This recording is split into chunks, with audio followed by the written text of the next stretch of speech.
Hello YouTube, and welcome back to another episode of the Improvement Channel. We'll be working on this 2002 Toyota Solara today, and there's a creaking sound coming from the back. Here's a short clip of what that sounds like.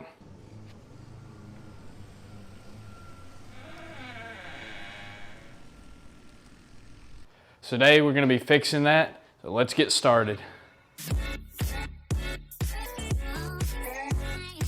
Alright, so we're going to be jacking this car up, so we're going to need the jack and the jack stands. Also going to need a small mechanic set, and then the white lithium grease, and then this here is a sway bar bushing, so that's the source of our squeaking sound. So let's get this car jacked up. Alright, you just want to get the car jacked up enough to where both wheels are off the ground, and that's going to take the pressure off the sway bar. Alright, so now we're under the car, we got it jacked up.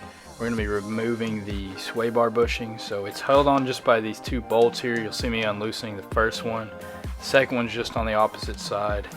So what a sway bar does, it helps decrease the body roll. You know, it connects the left and right side suspension.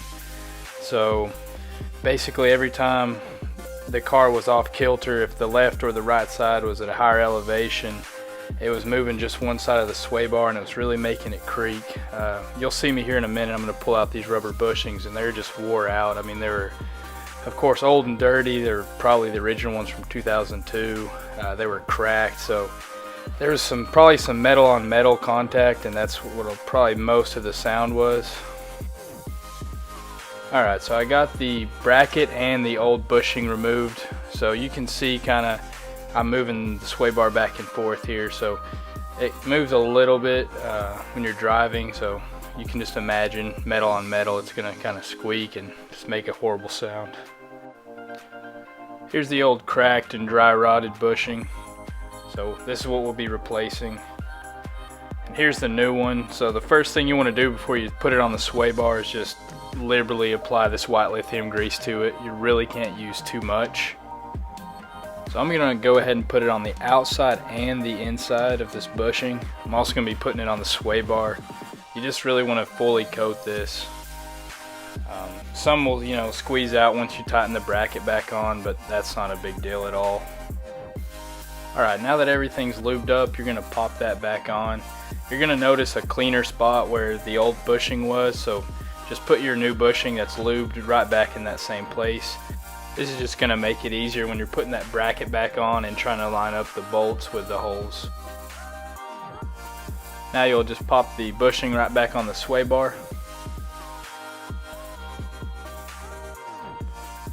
Put your bracket on, and then you're going to put your two bolts in the same holes that you removed them from.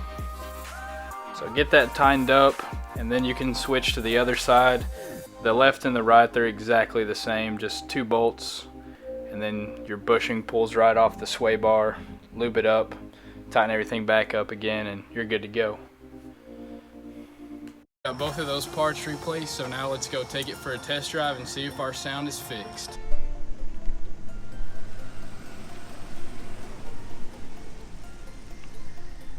Alright guys, I can't believe it, but that fixed our problem. So thanks for watching. It's been another successful episode of the Improvement Channel.